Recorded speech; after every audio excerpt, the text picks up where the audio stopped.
I'm a feminist, but... for a few days, just before and just at the start of the Fringe, I was so full of nerves that I couldn't eat. And it was fucking horrific.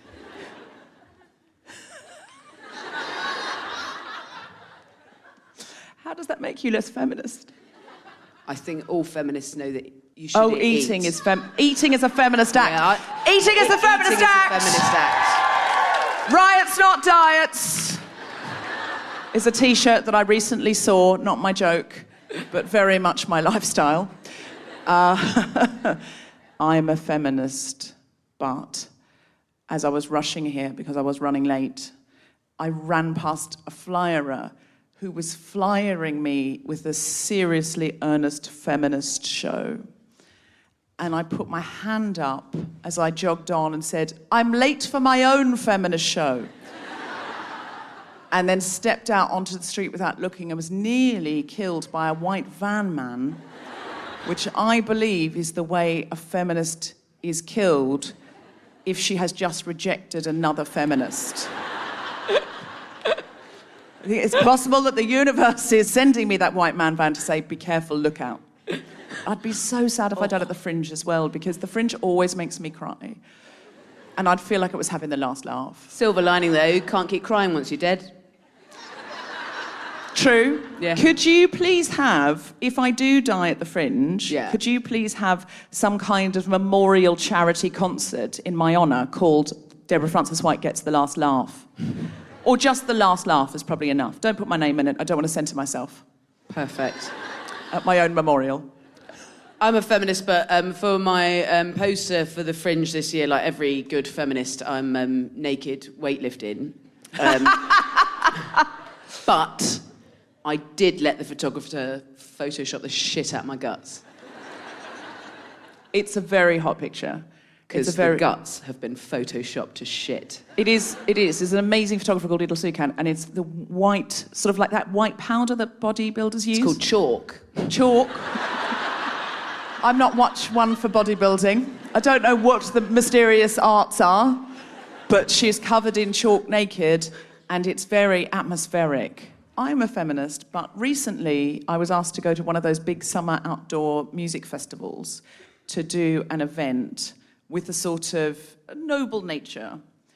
And I don't like going to music festivals. The only one I do is Latitude, and I tend not to do them because I don't like camping, I don't like being outdoors, I don't like the heat or the rain. I don't like performing in tents where people are wandering in and out and they're hot and stoned and they just sit and look at you like you're a lava lamp. I don't like any of it. But how this person tried to get me to do it, genuinely, was they said, look, I'm not meant to tell anyone this, but John Hamm is also going to be at this event, and he's connected to the same organisation, so you will get to meet him. And I thought about it really hard. And I thought, okay, I only get to meet John Hamm once for the first time. And I'm going to be like dirty and sweaty, and my makeup's going to be falling off, and he's going to be in a jumper with holes and wellies. And I just thought, that's not how either of us want it to be. I mean, both of us know the moment's coming, and both of us are excited about it. I'm sure, of course. I'm sure someone said to him, have you heard of this podcast? They talk about you all the time, Deborah Frances-White. They must have. Someone must have said it to him. Of course they have. He knows he's going to meet me. I mean, I don't know how much he thinks about it, honestly.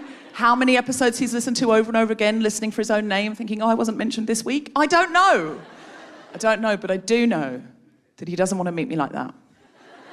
I'm a feminist, but in my flat up here for the Fringe, there's a bath, and then in the middle of a bath, there's this small extendable mirror with a circular mirror like that, like a magnifying mirror. And I was like, oh, what's that for? And my first thought for what it was for was like, oh, that's for men to sort out their beards. What's it really for? I'm pretty sure it's really for having a right good look at your tuppence. Is it? Yeah. Isn't it just for, like, close-up work on your paws? Oh. Are we ready to start the show? Then welcome to the Guilty Feminist Edinburgh Festival live at the Pleasance Grand!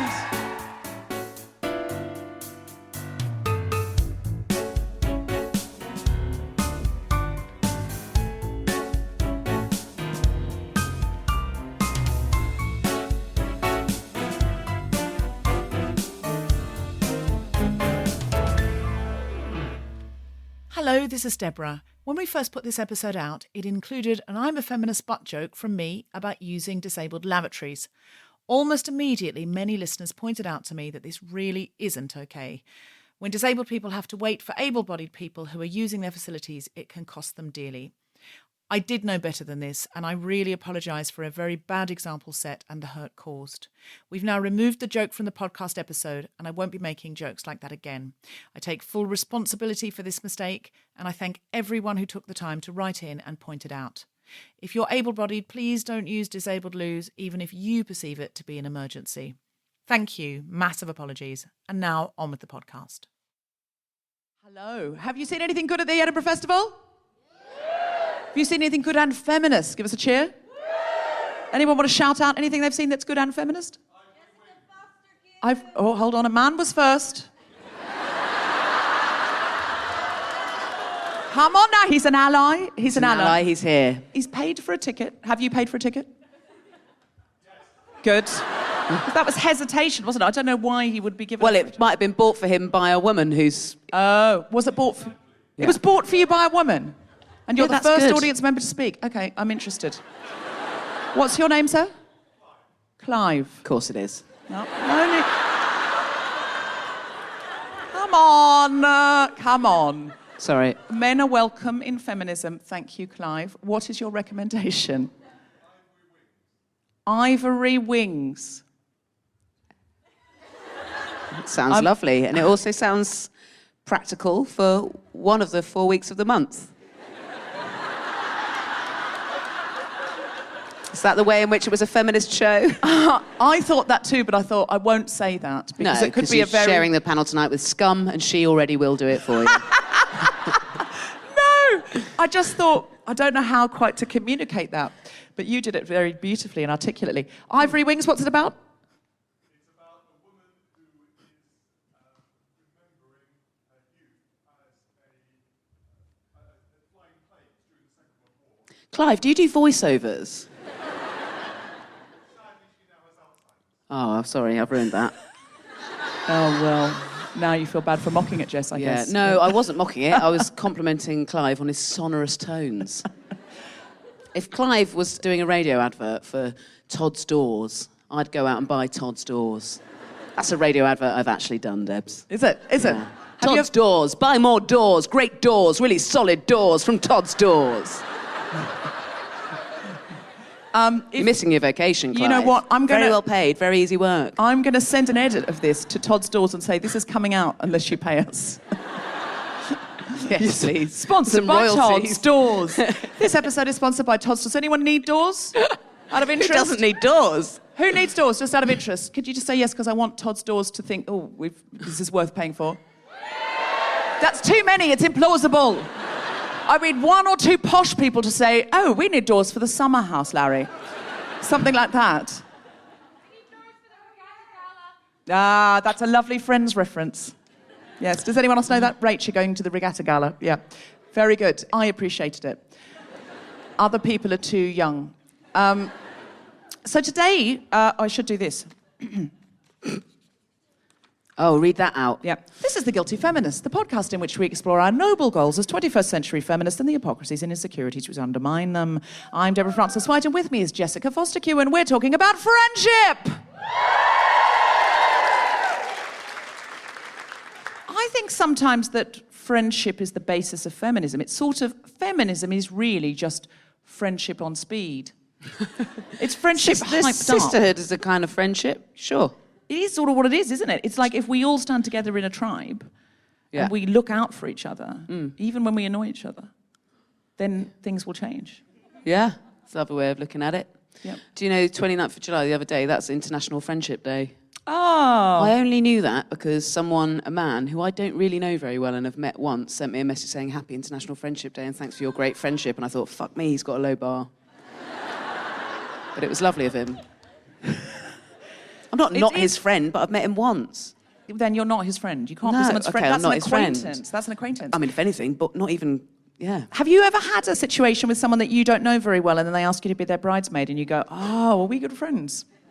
Because a friend of mine once, a good friend of mine once, she went over to someone's house someone, you know, she'd had coffee with after work sort of thing. And, you know, the other person was always trying to get her to come over and stuff. And she didn't really, you know, feel a huge rapport, but she was like, oh, she seems nice. I'll go over to her house. And when she went over to her house, there were pictures of them together from work functions and stuff that were on a mantelpiece. That's a stalker. That's not a friend, that's a stalker. Like, oh, I am your best friend. She realised, she was like, I'm your best friend. Like, will you be the godmother of my baby? And you're like, oh, sure. I didn't fully appreciate said yes. that. They said yes. She said yes. No, it was just sort of more that she had to kind of go, I'm going to have to either amp up my side of this friendship to anything approximating a friendship, or I'm going to have to back out and let this woman know to take me off the mantelpiece. And I think she's British, so she pretended to be more of a friend. Because that's what you do. Give me a memory. I remember I worked in this like coffee shop wine bar for years when I was a student, and this perfectly nice man would be in there drinking coffee called Pav. One day he came in and he looked so desperately sad. And I said, are you okay? Like, about serving coffee, are you okay? And he went, no, I'm not. My mum has just passed away. And I was like, oh, fuck, would you like a cuddle? And went round the counter and gave him a massive cuddle. And that's how we started our friendship. Oh. That's nice, isn't it? That is nice. Are you still friends? No. Because then, I mean, I'm sure... Who knows whether he listens to this, but then he did turn out to be quite sort of weird. Did he hit on you? No. Never in a solid way. This is possibly a story for the bar now, I feel. Yeah. Now... what I meant, I think, is if you go in with some sort of massive affection like that, you can't unaffection that. You can't hoover it out. No. But also, I still think... One reason I love Tom Salinsky so much is one time a friend, somebody who was a new friend, asked for some money, and then it turned out had taken money from a lot of people. So it wasn't like I was like... Yeah, but I still felt... Do you know what I mean? I still had that sort of feeling. Yeah. I won't tell you the whole story because it doesn't feel right. But what I will tell you is that Tom said to me when I told him I'd lost the money, well, I hope we've learnt nothing from this. Oh, is that lovely? It's really lovely. What a lovely man. Yeah, like he said, just like Clive. He said, I hope if someone else says they're unwell and they need money, that you will not become cynical. His mantra is always, I'd rather be a sucker than a bastard. It's nice. I feel like we're going to get lots of requests for money now. I feel like this should not be broadcast. Actually, that's terrible.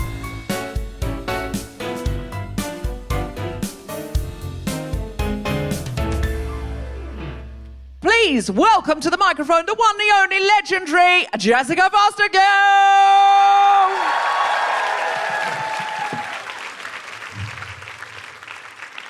Legendary sets the bar a bit high, Debs, I think. I've got a 3-year-old son who's a sexist. And because he's 3, the worst insult he can possibly give you is, you're not my best friend. And he's, to be fair to him, just as bad at compliments as he is at insults. A compliment he gave me recently on holiday last week was in front of my whole family. I was in a bikini. He said, Mummy, I love your tummy. Because it's massive! And don't tell my son, but, I mean, obviously he is not my best friend. He's 3. He's objectively poor company.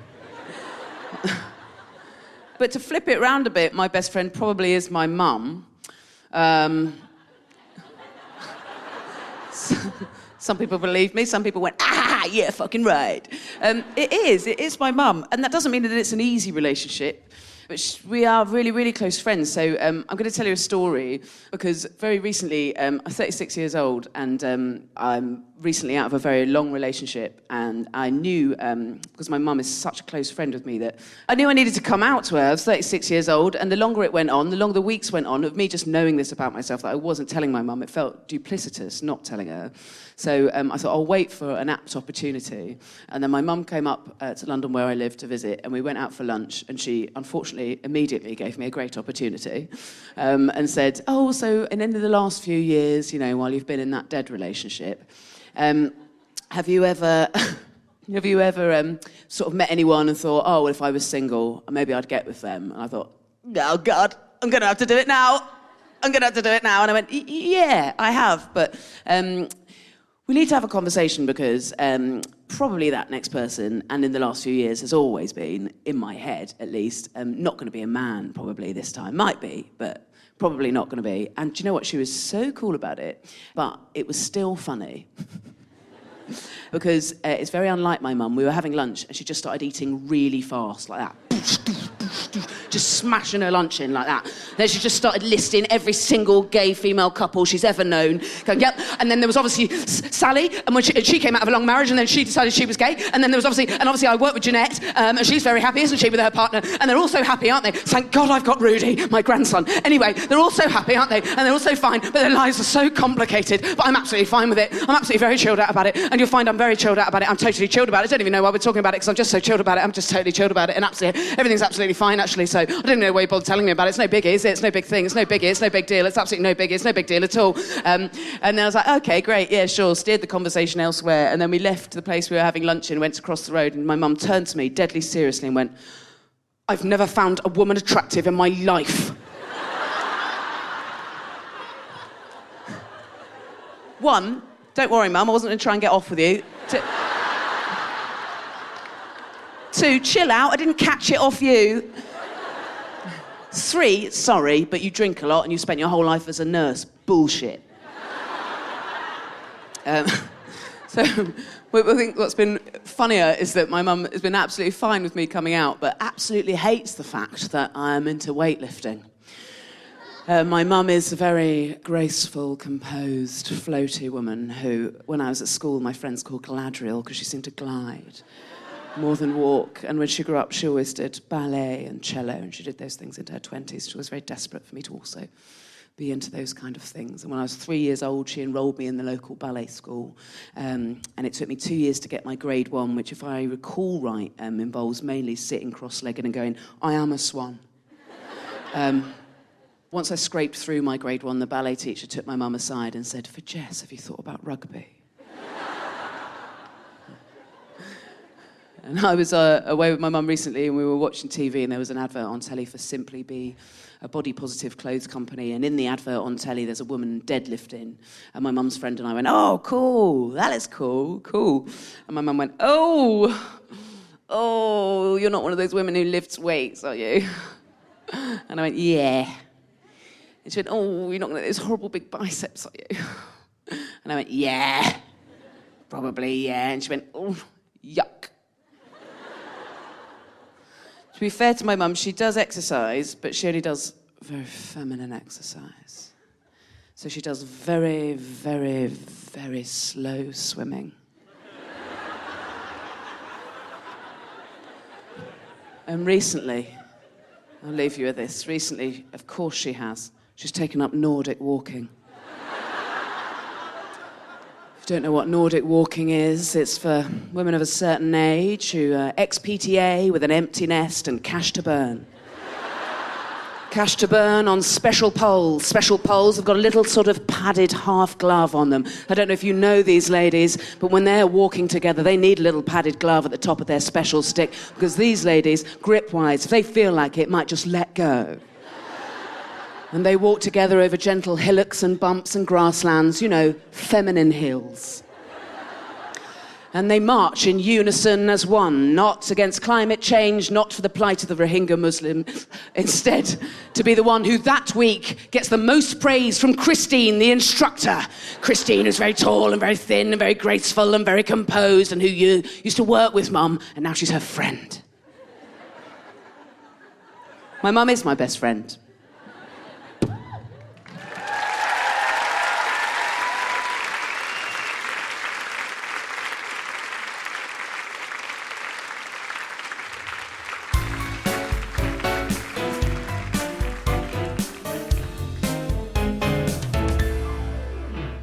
Hello, Guilty Feminists. It's Deborah, just interrupting your podcast listening to tell you that we are coming to America in January. We're starting in Boston. We've got 2 nights in New York. We're going to Chicago. We're going to Philadelphia. We're going to Los Angeles, San Francisco, Seattle, and Canada. We're coming at you too, Vancouver and Toronto.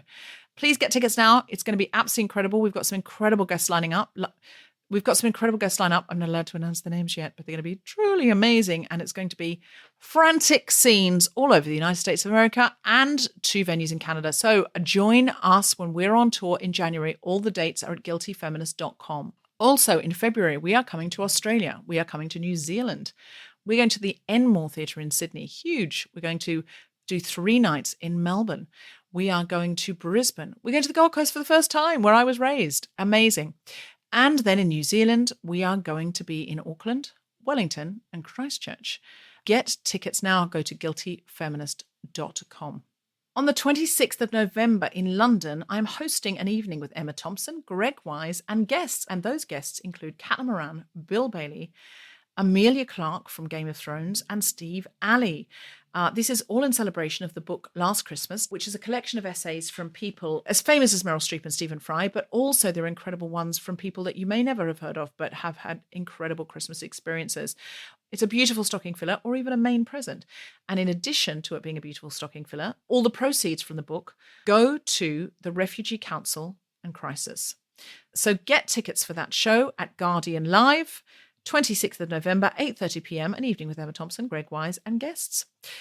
If you are in Manchester and you're thinking, what, we've been left out, you haven't been. Tuesday, the 3rd of December, at the Manchester Palace, the Secret Policeman's Tour comes to you. The Secret Policeman is a legendary comedy brand from Amnesty International, fighting for human rights since the 1970s. We, the Guilty Feminist, have teamed up with Amnesty to revive it in a way where the bill reflects those whose human rights are most routinely eroded or in fact taken away.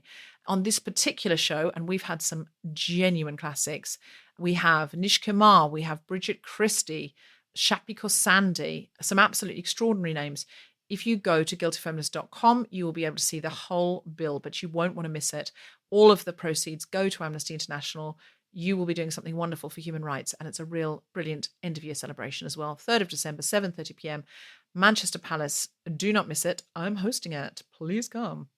On the 29th of November at 8 a.m, the Choose Love store is opening. And for the grand opening, I'm going to be there with some other comedians and well-known faces that you will know and love. I'll be doing a book signing. Come and buy some amazing stuff for Choose Love. As Banksy says, what do you get the person who has everything? Something for someone who has nothing. Come along. It's an amazing concept. You can buy a hot shower, a hot meal for a refugee, or you can buy like a thermal baby grow or a life jacket for somebody. You can donate for something for yourself, or you can donate something for someone else for Christmas. It's a wonderful, wonderful thing to do. 29th of November, 8 a.m, and you can get all the details on helprefugees.org.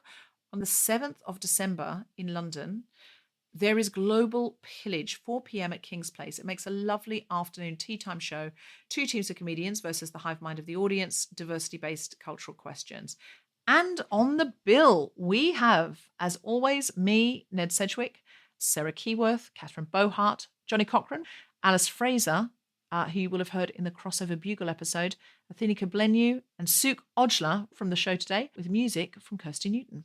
That's 7th of December at 4 p.m. Come along, join in the fun, be in the hive mind, shout out answers or just buzz for the one you think is right. It's a genuinely riotous, joyful, embracive afternoon. Now, we have some beautiful merch at the moment. I am currently wearing a t-shirt that says, "Unexplained public laughter disrupts the patriarchy," and on the back, the Guilty Feminist logo. There's lots of different designs. We have our sister hoodies that say, "The sisterhood protects me from the rain." And we've even got aprons that say, "I'm a feminist, but I do love an apron." All of our profits from the merch go into the Guilty Feminist pot for good things. And that's for things like carrying on the Suffrageddon, Help Refugees projects. Now, Steve Alley does some necklaces from his company, Road from Damascus. Half the profits go to him for his continuing education and for making the pieces, and half go to his mother's project in Turkey, helping female refugees get a craft. So if you go to road-from-damascus.co.uk, you'll see that he's bringing out 2 new gorgeous designs for this Christmas. So check those out, and they make a very special Christmas present for somebody. They really are stunning pieces of jewellery, and they're just something to be treasured. My book has an exciting new cover for Christmas. So if there's someone in your life that you think, oh, they would like this book, then come along and get it signed at the Choose Love store. There'll be various signings, including that one that I've mentioned. Or just pick it up in a local bookshop, ideally from someone who pays their tax. and enjoy this Christmas. And hopefully we'll have more exciting things for you in the new year. And don't forget, Hannah Gadsby's on tour. Check out her website for more details. She's going all around the world. And now back to the podcast.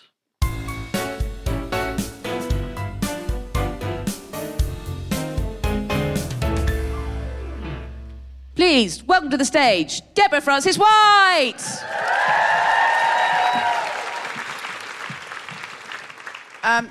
So this week I have a short piece on a feminist friendship that you may not know about. This is a story about Florence Nightingale, who most of you will know was a very famous English nurse in the Crimean War, and Elizabeth Blackwell. Does anyone know who Elizabeth Blackwell is? Not from the bookshop, no. Good guess, though. She was the first American woman doctor. And when they met, they just had this amazing instant connection. And this is a little piece from Blackwell's diary. She was taken to Embley Park, the Nightingale's home. Now, Elizabeth Blackwell was born in Britain, so she had a lot of ties here, but she was raised in America. She wasn't rich at all, but Florence Nightingale was. And this is how she described her first visit to Blackwell's home. The laurels were in full bloom, examined the handsome house and beautiful grounds. Saturday, a perfect day, walked much with Florence in the delicious air and a luxury of sights and sounds conversing on the future. As we walked on the lawn in front of the noble drawing room, she said, "Do you know what I think when I always look at that row of windows? I think how I should turn it into a hospital ward and just how I should place the beds." Like so many great friendships have begun. Planning a hospital in your stately home. They were the same age, they both came from non-conformist backgrounds with strong links to anti-slavery, and both were into medicine, in their words, to escape the women's sphere. So basically they got into medicine to get out of the nightmare that was being a woman and not having a job, or being a nun, which was its own nightmare. But while Nightingale was 4 years off going to Crimea at this point, so hadn't really found herself, and she was just mostly being posh at this time, Elizabeth Blackwell had no money, no connections, but had already graduated from a medical college in upstate New York, thus becoming the first woman in America entitled to call herself a doctor and write MD after her name. So that she became the friend who was doing a bit better than you in your career, which, as we all know, is a bit annoying. And we need to remember, Guilty Feminist all, that we are all that friend to somebody, and we all have that friend. It's a spectrum. We are all somebody else as Elizabeth Blackwell, and we all feel like 1850 Florence Nightingale. Think of the friend now who's doing a bit better than you, who you secretly find annoying and who patronises you a bit. Now, think of a friend who's not doing as well as you, and you really try and encourage. That's right. That's right. So you've got to be careful about saying, "Don't worry, you'll get there," to that friend, because cut to 1859 and boom, the Crimean War has happened. This has been a fantastic career break for Florence Nightingale. She has become a flipping icon. She was the Lady Gaga of nursing. No, seriously, she had proper mad influence in public affairs, unprecedented for a woman who wasn't a royal at that time. She actually had influence. She could talk to the famous people. She was like Oprah. No one knew what she was so famous for, but she was. She was just influential. Blackwell, meanwhile, despite her earlier triumph of being like, "Oh, well, I'm a doctor," and as a doctor, she was now struggling to be taken seriously as a doctor in New York, which was not made any easier by the general belief that woman physician was code for anybody? Abortionist. A woman physician was seen to be somebody giving abortions, and that's why else would a woman become a doctor? Not to help people, which abortions is helping people. But after Crimea, Nightingale went a bit I want to be alone and started campaigning from her bedroom, which I relate to that. Yes, please, to more bedroom activism, as far as I'm concerned. Now, in Blackwell's case, she was also alone in her bedroom, but that was only because no one wanted to talk to her. No one wanted anything to do with a woman doctor, especially other women. Same thing happened to Elizabeth Garrett Anderson. Women wouldn't see her as a doctor. And like Elizabeth Garrett Anderson, the British first female doctor, Blackwell opened an infirmary for indigent women and children in New York. That was the first infirmary to be run for the poor entirely by qualified women doctors. Now, when Blackwell returned to England, hoping that Nightingale's celebrity, coupled with her own New York success, would make them a sort of celebrity couple named like Nightingale or Florence-abeth, And she thought they could run a Black Knights hospital together. Maybe that would be enough to convince the public of the need for women doctors. But Elizabeth wanted to run a small hospital in the countryside devoted to women's diseases, staffed by women doctors and with a medical college for women attached. And this was Florence Nightingale's response. That all hospitals will ultimately be in the country, I have emphatically said. No one knows why. But I should say the way to hinder, not help this desirable consummation would be to begin with a small pottering women's hospital on a farm in the country. She didn't believe in women doctors, really. She thought, what was wrong with being a nurse? Now, the public had kick-started a huge amount of money for the Nightingale Fund, because there's nothing new under the sun, to build a nursing school. So there was it was like a Just Giving page. And it needed a superintendent, and so she wanted Elizabeth Blackwell to do that. She was like, why do women need to be doctors? Just be a chief nurse. That's not her exact words, I'm paraphrasing those. But Florence also said that if women were to have a future in medicine, they must be educated, examined and treated in exactly the same basis as men, and any compromise would condemn them permanently to an inferior status and confine them to treating the diseases of women and children. And nobody wants that. Nightingale summed up their respective positions. We might share the same objective in some ways, but you want to educate a few highly cultivated women, and I want to diffuse as much knowledge as possible. So the feud then really begins when Florence said to John Stuart Mill that Blackwell had mysterious jargon and that these women doctors had failed to benefit medicine or mankind. The British Medical Journal agreed and said that Elizabeth Blackwell's only motive was self-glorification, whereas Florence Nightingale was an absolute saint. A bit of luck for Blackwell here, her own Crimea. The outbreak of the American Civil War in 1861, yes. But despite her early initiative to recruit women, nobody was interested. She was scuppered again, and she actually wrote, there's a perfect mania amongst these people to act Florence Nightingale. All the women wanted to be nurses. She couldn't get people. Florence Nightingale was such a huge star. Everyone wanted to be Florence Nightingale. So all she got to do was chair a committee about nurses. The war had made Nightingale Beyoncé, but it had done less than nothing for Blackwell. Blackwell reviewed Nightingale's hit book, Notes on Nursing. She said the book is ill-tempered, dogmatic, and exaggerated. Imagine if you're at the Edinburgh Festival, you get this review. I see how difficult it would have been for me to do her work. The character of our minds is so different. That is a damning review. They hated each other more and more and more as time went on. But they both thought good health, basically fresh air and a nice walk, was the secret to medicine. And they both resisted the various germ theories emerging in the second half of the 19th century, as it turns out, wrongly. Nightingale said she could always be persuaded by facts, facts, facts. That seems not to be accurate. But she did come around when she was old. Blackwell basically said, have a nice cup of tea and a lie down, you'll be fine. On one very important issue, though, they stood together. And this is where feminism can triumph over any rivalry between old friends. They both opposed the Contagious Diseases Acts. These laws allowed the police to take any woman off the street they suspected of being a sex worker and submit her to an invasive exam to check that she wasn't diseased. Lots of feminists stood up against this, and Florence Nightingale wrote to Blackwell and said that this so threatened women's inalienable rights, and they both believed in sex workers' rights as well.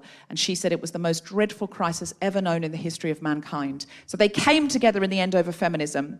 Now, Florence Nightingale is obviously hugely famous. Elizabeth Blackwell is hardly known. But you could argue she had a greater impact because by the time she died, there were lots of female doctors in America, and that was her influence. And Florence Nightingale didn't really believe in female doctors. But Blackwell had a stroke and was so unwell, she never found out. The last two doctors to attend Florence Nightingale were, in fact, women! So sadly, she didn't find out about that, so she was unable to rub salt into Florence's massive wound, which I'm sure is something a doctor would never do. I got a lot of this information from Julia Boyd in The Lancet, so I have to thank her for that and say this final quote is, how seldom it is that those who are privileged to initiate an important reform see such wonderful results from the effort of it during their lifetime. They ultimately did come together in ideology. So what I'm going to say to you now is if you have a friend who's a rival but you haven't spoken to in a while, but you basically think you've got the same feminist goals, maybe send them a WhatsApp and say, hey, if nothing else, you inspire me to outdo you. Thank you very much.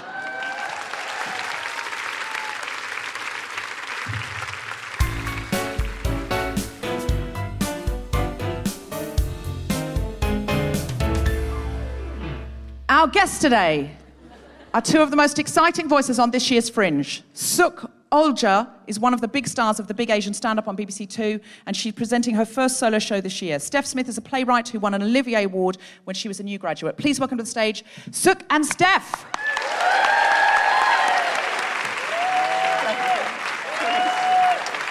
Hello. So Sukh, we're going to Sukh and Stef. So we're going to focus on you first. While you've got Okay, your 5 great. minutes. Can I tell my a really quick John Hamm story first? Yes, Please. And I did my first TV job was the Christmas special of Black Mirror a few years ago, and show off. I've not worked since. Sorry, no, my agent's in. No, thank you, Ellie. I have. Thank you. I didn't know that he was going to be in it, and I had a very small part playing Market Woman, and I just had to walk across a square and do a little do-si-do with John Hamm. And at the time, oh my God, I'm getting sweaty just thinking about it. At the time, I had such a massive crush on him, and I was binge-watching Mad Men, and there was a moment where we were left alone. everyone else leave. For about 30 seconds. Yes. And What were those 30 seconds like? Describe them in detail. well, Can you do that in public? I had a very damp basement, and that's all I'm going to say. But I felt like I had to make a good impression. Yes. It's John Hamm, and I couldn't think of anything to say. So I looked up at the sky, and then I looked at him, and I said, "There's an 80% chance of rain later." Oh! Fit. I think you nailed it, mate. What did he say? He said nothing. Nothing. He's too busy trying to contain his quemmy. Yeah, he said absolutely nothing. He said Yeah. nothing. No, he just I said didn't- nothing. Yeah. And then what happened? I don't remember the next bit. I feel like I had like temporary kind of stress-related amnesia. No, Yeah. Superb. Well, I feel he should have been a better conversationalist. I'm disappointed. Yeah. Tell me about Anyway. your show, Sukh. Hello, yes. So my show is called For Sukh's Sake, and Yes, we love a pun here at the Fringe. love it when people get it. And it's about me moving home in my 30s to live with my very traditional Punjabi Sikh parents. It's about how I tried to kind of navigate life when things weren't really going my way. It's about mental health. It's about going to really quite extreme lengths to find happiness. Do you think you're friends with your parents now? If you move in at 30, the relationship shifted, hasn't it? You're not the child anymore. No, I am. Right. I very much am. So do you... Because I think it's so easy to slip back into domestic role play. Do you find it, Steph, that you go home and then it's just all like back it was, like you're the little sister or you're the... But are you striving for more friendship? Oh, I mean, I dress like a teenage boy and I still act like one. When I go back to my mum's, definitely. You still go into that thing. What about you, Sukh? Have you found any ways of finding friendship with your parents? I've tried to relate to them on an adult basis, but then she will constantly undermine that by making me a packed lunch. Oh! It goes both ways, this regression when you get back home. It goes both ways. It really does. It really does. We have a surprise friend in common that I certainly Yeah. didn't realise till today. We're in a WhatsApp We've never group. met, but we were already WhatsApp friends. Oh, I love it when that happens. We've We've both got a mutual friend who we've both done one acting job with and have stayed friends with ever since. John Hamm. Years ago. Yeah. That's right. I do-si-doed with John Hamm in a Guardian advert and... No. Our friend Davina, she's awesome. So how has that been, that feeling of going back home for your feminism? It's been interesting because I think I grew up in a very traditional, very conservative, working class kind of household, and I thought my mum wasn't a feminist. And actually, she really is. So, for example, in my culture, in Indian culture, traditionally we don't celebrate the births of daughters. And that is still prevalent even amongst British Asian communities. And in our family, my birth was the first one that was celebrated by my mum and my grandmother. Way. So, to the point where people were sending her congratulations on your baby boy cards and coming around. Also, I did look like a boy when I was born. But they thought that I was a boy. You must have been a boy because she was celebrating. Because she was celebrating it. And, Wow. and my mum celebrated it here, and my gran celebrated it back home in Punjab, and would say very openly, she would say, she's much better than any boy we've ever had. So... Oh. That's lovely. That is You've got really to run. lovely. So Yeah. your mum is feminist, and She I is. think within cultural norms, we find our own ways to be feminist. And do you have any female friendships that are valuable to you that you think you couldn't do this without?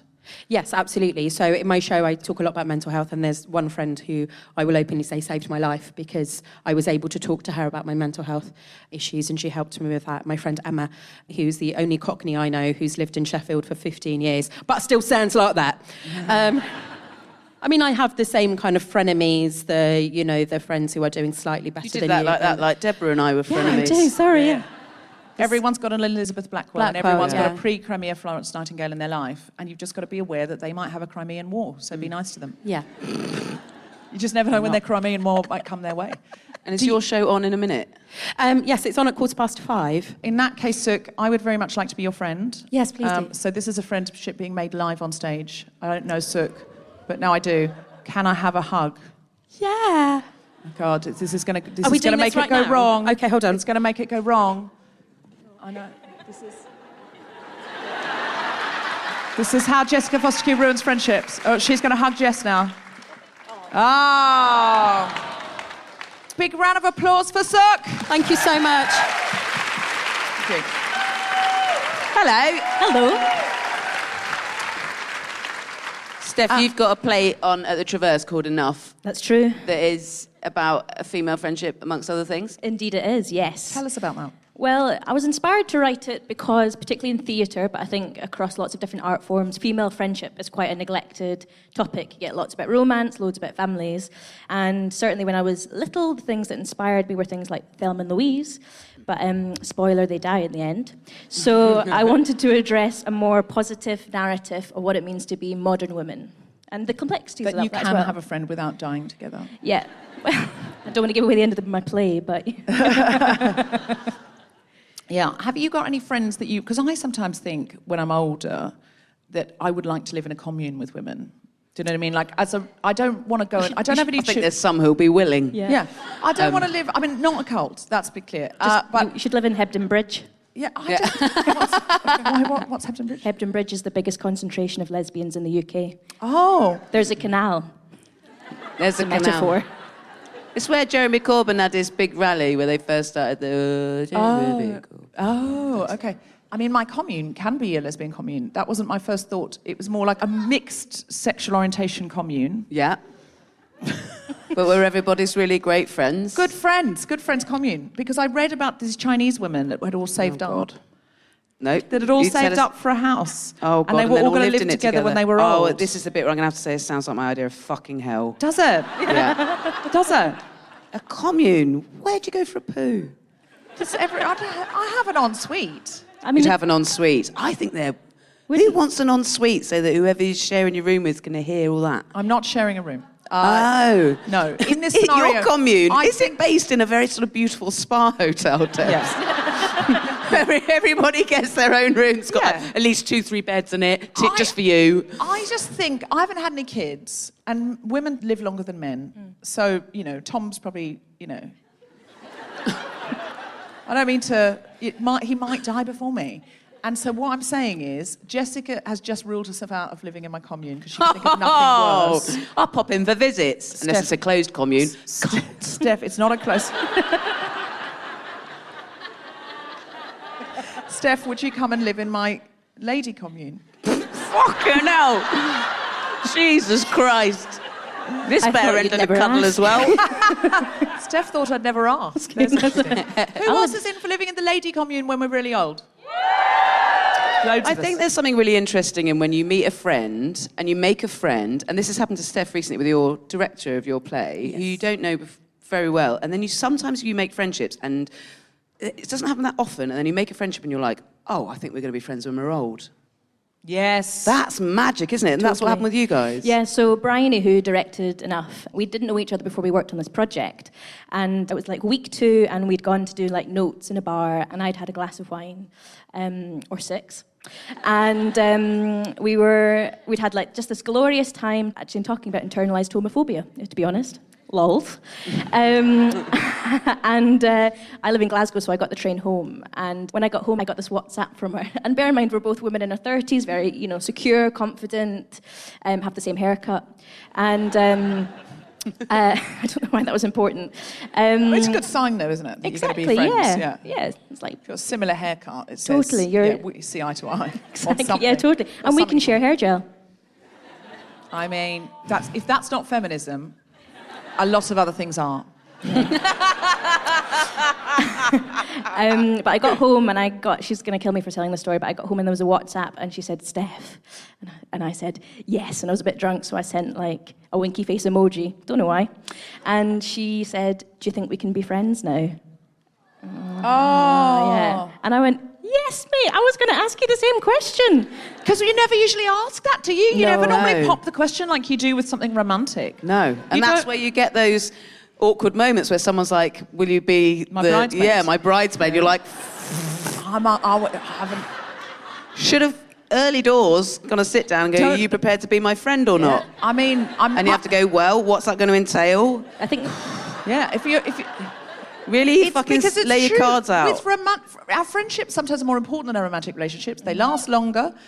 They get us through the hard times, and there's something fundamentally deeply, deeply important about them, and yet we don't really have a mechanism for starting them or ending them. You know, you can break up with someone in a romantic relationship. You could go, this isn't working for me. It's very painful, but I'm going to walk out the door, and we can't do this anymore. But there's no socially acceptable way to say, I don't want to be your friend anymore. No, I think it's No, harder you ending a sort friendship. of have to ghost them. Yeah. Or die. Or die. Yeah. Or not let them in your commune. Yeah. I mean, I asked you. You said it sounded like hell. You were always welcome. Still want an invite. That's flashing. That's flashing. That's friendship. Tom, what's the story with timing? That's flashing. Okay, so can you tell us about your show? Sure. So Enough is on at the Traverse. It's currently sold out, but if you come to there is a return. Sold out queue. faster than anything's ever sold out in that venue before, so...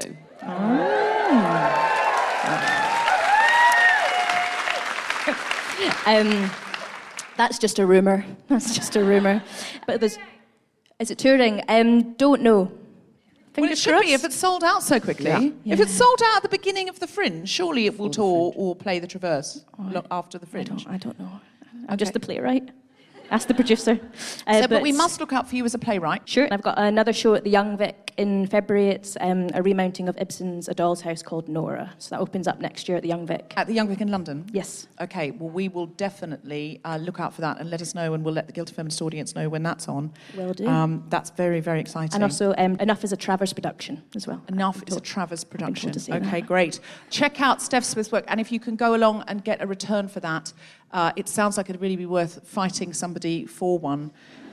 Or maybe you could convince a man in the queue to give you their ticket, because if they want to be an ally, like Oliver's... not Oliver, what's his name? Clive. Clive's probably got a ticket. Clive. Sorry, Clive. Sorry, Clive.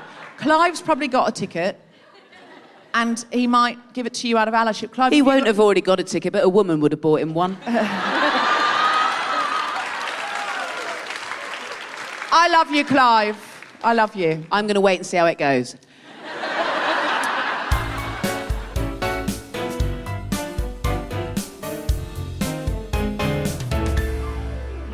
Hello, Guilty Feminists. It's Jessica Regan here, just updating you about our Big Speeches workshops. Now, as you probably know by now, we have some workshops booked in for the new year. Sunday the 12th of January, Saturday the 18th of January, Sunday the 19th of January, and Sunday the 2nd of February, all at the Rose and Crown Theatre Pub in Walthamstow. So we're giving you plenty of time to book for those, be it for a Christmas present, a New Year's resolution, or just to treat your own self. I'd also like to add a date to that, which is Sunday the 26th of January. We are going to be back at the Story House in Chester. We had such a great time the last time. We cannot wait to come back. So if you want to book for that workshop, please go to the Story House website. All the other dates are bookable through guiltyfeminist.com. Can't wait to see you there.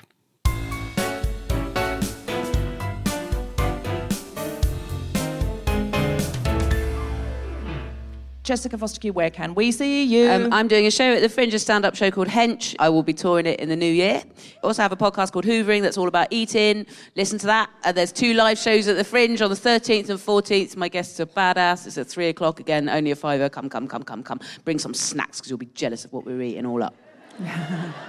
And now finally, to end our show with an enormous bang, I said, this is the theme of friendship, and these people are not just friends, they're sisters. Or as I said to them backstage, I guess, sisters are the best friends, and they said, no, we hate each other. Now, it is the Edinburgh Festival, so don't take that to be gospel all year round. They've got a special coming out on Amazon, which you can see. It's actually the television. They are a brilliant, brilliant duo, and they are going to sing now about an experience I believe we almost all, at some point, have had with a close friend, assuming we drink. Love these guys. Please welcome to the stage the incredible Flo and Joan!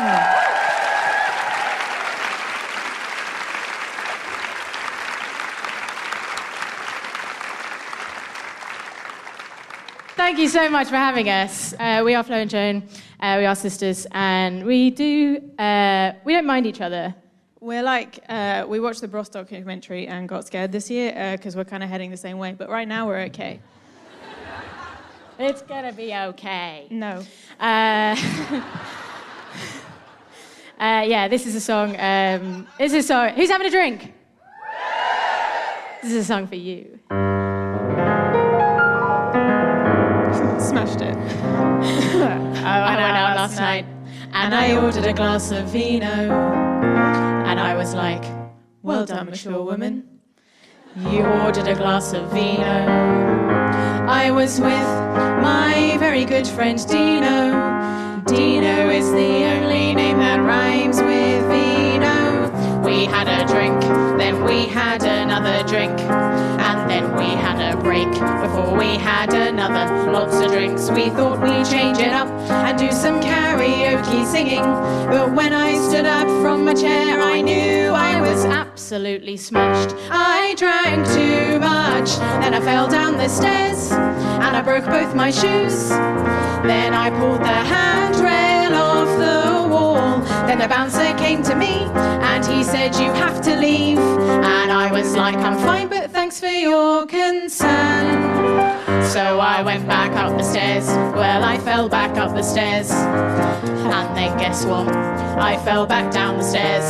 Then Dino said, you should go home. And I was like, no, you are. So I put more lipstick on and went back to the bar, where I bought more drinks for all of my friends at the bar. I'm giving out drinks like I'm Oprah. Then the bouncer came to me and he said, I'm watching you. And I was like, I'm watching you too. I was feeling at my best. I was dancing like Mick Jagger. Had a wee stain on my dress and 2 glasses of Goldschlager. Then the DJ played my song, so I climbed up on the bar and I sang my favourite song. It went, Dancing Queen, young and sweet, oh, tambourines, oh yeah. I drank too much, then I fell off the bar. Didn't know I was pregnant. It's my favourite TV show, yeah. Then the bouncer came to me and he said, I'm kicking you out. And I was like, no. And he was like, yes. And I was like, you've got the wrong man. I drank too much. Now I'm outside the bar, but it was my choice. Nobody tells me what to do. Then I thought, you know what? Now's a good time to send lots of text. Shit, where's my phone? Oh, it's in my hand. So I text my boss and I said, you're a rubbish boss, yeah. But it was predicted text. It said, yeah, we Bugs balloon. But she knows what I mean. Then my tummy did a rumble. I got hunger tunnel vision. Got my eyes on salty fries and some greasy deep fried chicken. I had 20p to my name because I spent all my cash on booze. When I went into the chicken shop, they said that 20p won't do. So I flashed my boobs. They gave me meal number 3, chicken burger, 4 wings and a leg, large fries and a can of Coke. Yes, my body, my choice. But as I opened up the door, I dropped all my chicken on the floor. I'm not proud, but I still ate it. I drank too much. Then I got in an Uber and the driver yelled at me, don't be sick in my car. I said, I won't be sick in your car. I drank too much. Then I found my way home, but I lost my keys, so I had to break into my conservatory. This is a public warning for those with conservatories. They're easy to break into when you're drunk. Nobody's safe, I drank too much, fell asleep on the floor. Then when I woke up, a woman yelled at me, get out of my conservatory. It's not my house, this isn't my house. Where is my house? Has anybody seen my house? And where is Dino? Where the hell is Dino? Oh, who am I kidding? Dino isn't real. Dino isn't real. Dino isn't real. I made him up so I don't have to drink on my own. So that morning I had to go to work, because that's what mature women do. Side note, I found my house keys inside my broken shoe. My boss wanted a word to discuss my drunken text, and when I went into her office, I blew chunks across her desk. Surprise, I was fired. Adulting is harder than you think. So to commiserate, I'm going for another drink with Dino, where I'll drink to. Flo and Joan, everybody! Thank you so much. Flo and Joan, go and check out their show.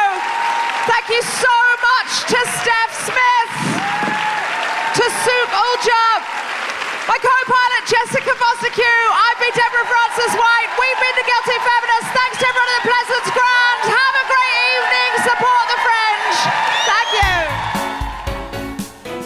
you. You have been listening to The Guilty Feminist with me, Deborah Frances-White, guest co-host Jessica Fostekew, and our very special guests, Sukh Ojla, Stef Smith, and Flo and Joan.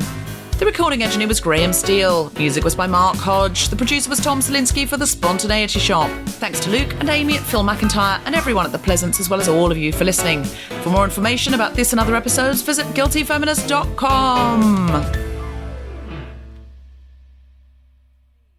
be dressed a bit like Betty Series 2 before the breakup, but when she was making an extra effort, so it didn't happen. Shall I do my one? Yeah, please. Yeah. Sorry, I'd forgotten anyone else was here. I mean, any of you. I was just with John Hamm in Italy with my hair up like that. You know, like Betty in the episode when they go to Rome. Yeah. And they pretend not to know each other. They pretend sort of like a bit of a sex game where he pretends he's never met her before and he sits down. So fit. It'll probably be like that. When he pretends he's never met me before, when he meets me for the first time, I'll be thinking we have met before in our dreams and this is a sex game. In a holy jumper and wellies. If you're listening, John Hamm, I'm not a stalker. It's a joke. Sorry, Jess.